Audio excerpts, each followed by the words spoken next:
இது அப்போஸ்தலர் காலத்தோடு முற்று பெற்ற வரம்.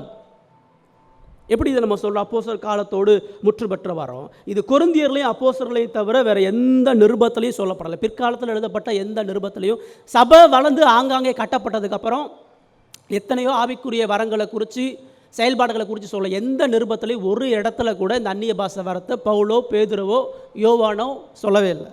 எபேசியர்லையோ, பிலிப்பியர்லையோ, கொலோசியர்லையோ, எபிரேயர்லையோ, வெளிப்படுத்தின விஷயத்திலோ எங்கேயுமே இந்த வரத்தை குறித்து எதையுமே சொல்லலை.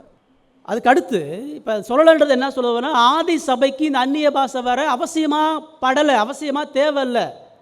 அது குறிப்பிட்ட காலத்தோட, குறிப்பிட்ட சபையோட நோக்கத்தோடு அது முடிந்து பெற்றாயிற்று. அதற்கு முன்பாக அதுக்கு அடுத்து நம்ம வரலாற்றில் கவனிக்கும் பொழுது அப்போஸ்தலருக்கு அடுத்து வந்த சபை பிதாக்கள் பாலிகார்ப்போ, ஜஸ்டின் மாட்டேரோ, தெர்த்துலியனோ, ஆம்ப்ரோஸோ, அகஸ்டினோ, 1ஆம் நூற்றாண்டிலிருந்து 19ஆம் நூற்றாண்டு காலம் வரைக்கும் ஆண்டவர் சபையை கட்டுறார், சபையை வளர்க்கிறார், ராஜ்யத்தை கட்டுறார். எத்தனையோ வல்லமையுள்ள தேவ மனிதர்கள் பல தேசங்களை அசைக்கக்கூடிய சுவிசேஷத்தை கட்டி எழுப்புறான். எந்த இடத்துலையும் அந்நிய பாஷை வரல, எந்த இடத்துலையும் அந்நிய பாஷை வர பேசப்படலை, உயர்த்தப்படலை, சொல்லப்படலை. இது அஸ்திபாரமான வரமாக இருந்தால் வரலாற்றில் கடவுள் செயல்படுத்தி இருக்கணும். திருச்சபை வரலாறு சொல்லுது அந்நிய பாஷை வர இல்லை, அது முடிந்து பெற்றாயிற்று.